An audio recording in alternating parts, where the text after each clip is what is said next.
Welcome to Daily Life Connection as we continue to explore who God is and how we relate to Him and what difference that makes in our lives. And to be really honest, one of my goals is to help us see who God is, perhaps in ways that we haven't thought of Him before. We've gotten so used to, if we've grown up in church at all, hearing just very specific things about God. And I think there's a much broader picture. A God is so much bigger than all of that. I'm hoping that these little talks are helping you think about God in new ways and experience Him in new ways. Today, I want to talk to us from Hebrews chapter 12, uh, when the writer says, "Our God is a consuming fire." Now, immediately that conjures up pictures of terror and fear. Uh, you know, But that's not the picture of who our God is. Now, our God is. That's the picture of the pagan gods, the Moloch, and some of those gods of the Old Testament. They were gods of fire too, and they required human sacrifice. Often infants were sacrificed to the gods of fire.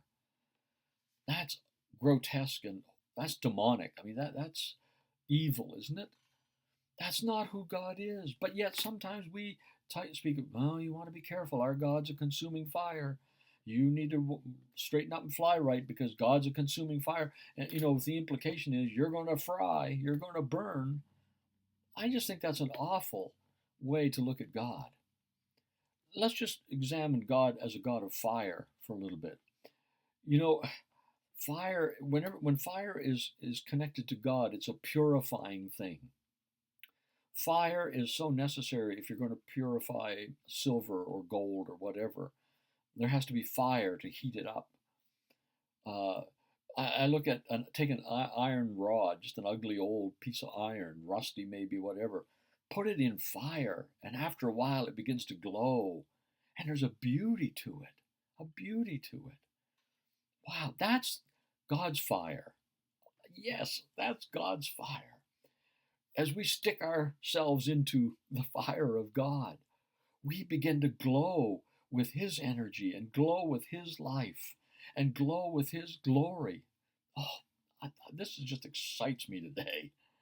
God of fire, not something to be afraid of, not something to fear, not torture, not a God of torture, a God of love and power and life that is so fiery hot that when we relate to it, when we connect to it, when we get in close to who God is, we begin to glow with that very fire of God Himself in us.